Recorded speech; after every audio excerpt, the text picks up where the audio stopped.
Welcome to Rex institute Bhopal. ये हमारे पास एक G41 का मदरबोर्ड था जिसको हमने रिपेयर किया, रेडी किया चलने के लिए। इसमें मैं आपको दिखा रहा हूँ आज हमने जो रिपेयर किया, रोम को फ्लैश करके इसको रेडी किया, डिस्प्ले आने लगा प्रॉपर तरीके से।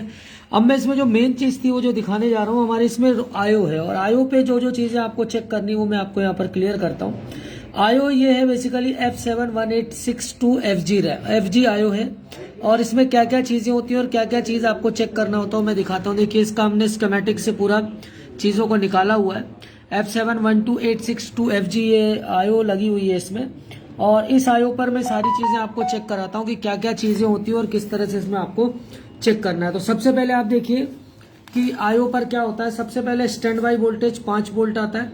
तो स्टैंड बाई 5 वोल्ट इस पे देखिए हमने चेक किया जो आ रहा है 108 नंबर पिन पे। तो देखिए 5 वोल्ट बिना ऑन किए स्टैंड बाई वोल्टेज चेक करना 5 वोल्ट, और ये हम इसको यहाँ पर चेक करने जा रहे हैं। तो ये देखिए मल्टीमीटर पे ये 5 वोल्ट आना चाहिए इसका।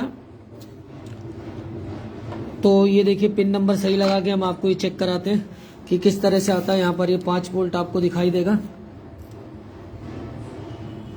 ये स्टैंड बाई वोल्टेज।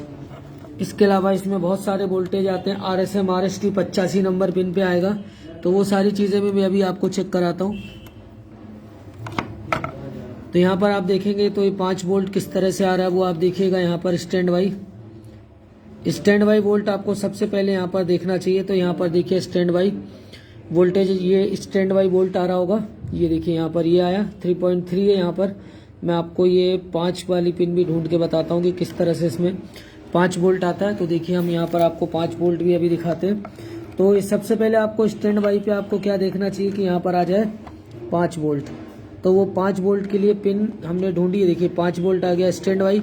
अब देखिए अगली पिन हम ढूंढेंगे इसकी 3.3 भी दिखा दो, जो आपका रोम का वोल्टेज आता है वो भी आप देख लीजिए। यहाँ पर 3.3 वोल्ट आता हुआ दिखेगा। तो ये सबसे पहले ये वोल्टेज आपको देखना होता है।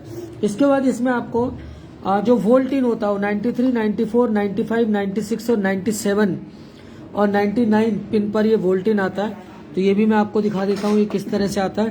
तो हम इसमें इसको क्या कर लेते हैं, देखिए ऑन ऑफ पे देखिए वोल्टेज ऑन ऑफ पे जैसे ही ऑन करेंगे तो ये क्या होता है, एक बार वोल्टेज इसका डाउन होता है और उसके बाद ये क्या होता है, ऑन होता है।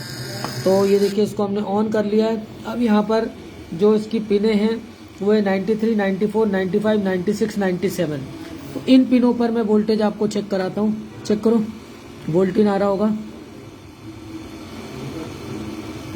ये देखिए आपके वोल्टेज, ये देखिए वोल्टेज आएंगे इस तरह से। सही से रखो, कंडेंसर पे रखो, पिन पे मत रखो, उड़ जाएगा वो।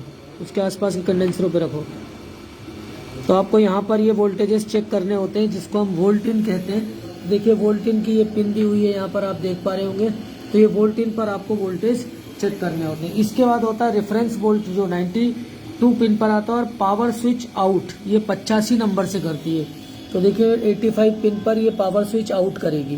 तो यहाँ पर देखिए 85 है और 85 पर ये क्या करेगी, 85 पर ये पावर स्विच आउट करती है। ठीक है, तो वो भी मैं आपको दिखाता हूँ कि किस तरह से इसमें होता है। पावर स्विच आउट क्या है, पावर स्विच ऑन क्या है, पावर ओके क्या है, RSM RST क्या है, देखिए सब चीज़ें।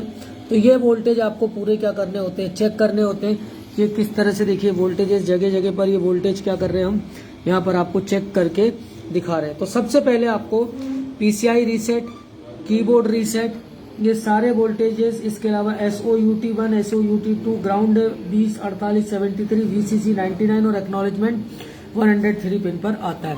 तो आयो को चेक करने के लिए अगर मैं मदरबोर्ड के बूट सीक्वेंस की बात करूं तो सबसे पहले आपको stand by voltage, power button 5 volt, इसके अलावा स्टैंड बाई वोल्ट 5 वोल्ट जो आयो पर SIO पर आता है। इसके अलावा आपके जो अदर वोल्टेज है, साउथ ब्रिज के क्रिस्टल से फ्रीक्वेंसी को प्राप्त करना, फिर साउथ ब्रिज सीमॉस बैटरी से ही वोल्टेज देती है। RTC सेक्शन ओके है तो पावर बटन दबाते हैं तो पावर बटन पर क्या होगा, 0 वोल्टेज हो जाएगा।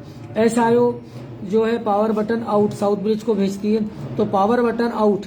अब पावर बटन आउट के लिए देखिए यहाँ पर कौन सा पिन है, यहाँ पर power button, power switch on और ये पावर आउट। आप पावर आउट देख पा रहे होंगे, यहाँ पर ये पावर आउट है 81 नंबर पिन पे। तो यहाँ पर 81 नंबर पिन पर हम पावर आउट भी क्या करते हैं, ऐसे चेक कराते हैं। इसके अलावा साउथ ब्रिज SLP5 SLP4 क्या करती है, आयो को भेजती है।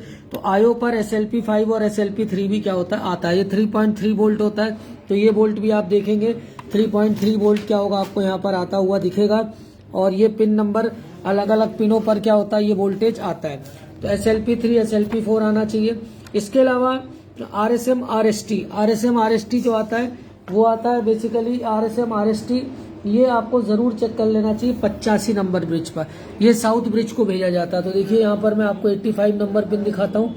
85 नंबर पिन पर क्या होता है, RSM RST, आप देख पा रहे होंगे 85 नंबर पिन, इस पे आपको RSM RST ये वोल्टेज क्या हो जाना चाहिए, मिल जाना चाहिए। ठीक है, ये RSM RST साउथ ब्रिज को जाता है। PCH लगा है तो PCH को, SOC लगी है तो SOC को जाता है। अब ये 5 वोल्ट रैम सेक्शन में जाता है अकॉर्डिंग टू रैम 1.2 1.1, इस तरह से क्या होता है, साउथ ब्रिज SLP3 SLP4 आयो को भेज देता है, और ग्रीन पर लो वोल्टेज हो जाता है। अब 3.3 5 और 12 वोल्ट ये जा रहे सारे वोल्ट जो है 3 12 5 ये सब एक्टिव हो जाते हैं और ये बनना चालू हो जाते हैं। अब इसके बाद क्या होता है, रैम का वोल्टेज लीनियर रेगुलेटर से होकर VTT वोल्टेज, यहाँ से VTT वोल्टेज भी बन जाता है, जो इस पर आपको क्या हो जाएगा, यहाँ पर दिखेगा। दिखाता हूँ मैं, दिखाओ VTT वोल्टेज दिखाओ। अब देखिए यहाँ पर VTT वोल्टेज भी क्या होगा, यहाँ पर दिखेगा, जो आपको क्या होगा यहाँ पर बनना चाहिए। तो ऑन तो करो।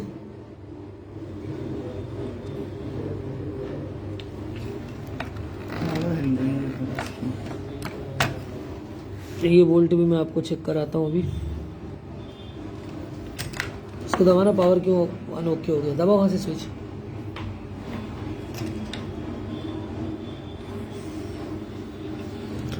यहाँ पर आपको VTT वोल्टेज मिलना चाहिए जो 3.3 होता है, सॉरी 1.2 के आसपास होता है, ये वोल्टेज यहाँ मिलेगा। रैम का वोल्टेज यहाँ पर जो भी रैम है 2.5 1.8 1.5 यहाँ मिलेगा, यहाँ पर ग्राफिक्स के 3 वोल्ट यहाँ पर मिल जाते हैं।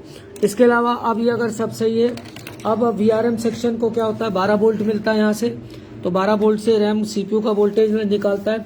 अब अगर आयो ये सब सही है तो white wire power okay, white wire से क्या होता है, पावर ओके क्या होता है, आयो को भेज देता है, और अब VRM सेक्शन का वोल्टेज मिल जाता है। VRM सिग्नल आयो को रेगुलेट कर देता है। आयो पावर ओके सिग्नल आयो से साउथ ब्रिज को जाता है। अब देखिए यहाँ पर पावर ओके भी मैं आपको दिखाता हूँ। यहाँ पर जो पावर ओके है वो कौन से नंबर पिन पर है वो भी मैं आपको दिखाता हूँ कि कौन से नंबर पिन पर है पावर ओके। तो पावर ओके अगर सही है, ये 84 नंबर पिन से क्या जाता है, पावर ओके जाता है। तो आप देख पा रहे होंगे 80 82 83, ये आपका 84 पर पावर ओके क्या होगा, आउट होगा। अब पावर ओके आउट होगा तो इस साउथ ब्रिज को भेजता है पावर ओके, तो ये पावर ओके आपको चेक करना आना चाहिए। अब CPU को कोर वोल्टेज क्या हो जाते हैं, मिल जाते हैं। CPU को कोर वोल्टेज मिलते ही CPU VRM पावर गुड निकालता है, तो यहाँ से CPU क्या करेगा, पावर गुड निकालेगा जो साउथ ब्रिज को जाएगा। ये पावर गुड कहाँ जाएगा, साउथ ब्रिज को जाएगा। अब VRM IC क्लॉक सेक्शन को इनेबल करेगी। जो VRM IC यहाँ पर है ये क्लॉक सेक्शन को यहाँ से क्या कर देती है, इनेबल कर देती है। अब क्लॉक सेक्शन जो PCH वगैरह उनमें इनबिल्ट आता है। अब अब CPU क्लॉक में पहुंच जाती है। CPU जनरेट करता है VID VRM सेक्शन के लिए। CPU यहाँ से क्या करेगा, VID VRM सेक्शन के लिए क्या करेगा, जनरेट करेगा। इसी समय south bridge VRM power okay CPU को भेजेगी। जो साउथ ब्रिज है वो VRM पावर गुड CPU को भेजती है। अब साउथ ब्रिज सबसे लास्ट में, अब आप ध्यान रखिएगा कि साउथ ब्रिज PLT रीसेट आगे को भेजती है। अगर ये नहीं निकल रहा है तो इससे पहले की सारी चीजें चेक करना। अगर सारी चीजें पहले की चेक है और अगर PLT रीसेट नहीं जा रहा है तो इसका मतलब क्या है, साउथ ब्रिज में दिक्कत हो सकती है। साउथ ब्रिज अब PCI रीसेट भी मैंने यहाँ पर आपको दिखाया था। जो PCI रीसेट होता है 74 और 75 नंबर पिन पे आता है।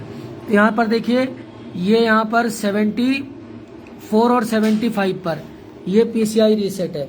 अगर ये भी नहीं निकल रहा है तो भी आपको साउथ ब्रिज को मान के चलिए कि प्रॉब्लम है, इसको एक बार हीट मार के मारना पड़ेगा। अब बायोस IC साउथ ब्रिज और नॉर्थ ब्रिज कम्युनिकेट करती है, सब कुछ सही है तो डिस्प्ले आ जाता है। तो आपको क्या क्या याद रखना है, अगर कुछ भी नहीं समझ में आ रहा है तो साउथ ब्रिज से आपको क्या चेक कर लेना है कि साउथ ब्रिज अगर PCI रीसेट नहीं निकाल रही है, साउथ ब्रिज अगर PLT रीसेट आयो को नहीं भेज रही है तो, और नॉर्थ ब्रिज को ही PLT रीसेट भेजती है तो साउथ ब्रिज से रिलेटेड कोई प्रॉब्लम जरूर है। तो PCI रीसेट और PLT रीसेट साउथ ब्रिज की जवाबदारी होती है। अगर आपने पहले जितना मैंने वोल्टेज बताया अगर वो आपने चेक कर लिए हैं तो इस तरह से ये मदरबोर्ड की पूरा सीक्वेंस होता है। उम्मीद करता हूँ समझ में आ गया होगा। किसी और बोर्ड में और डिटेल के साथ हम इसमें आगे मिलेंगे। थैंक्स।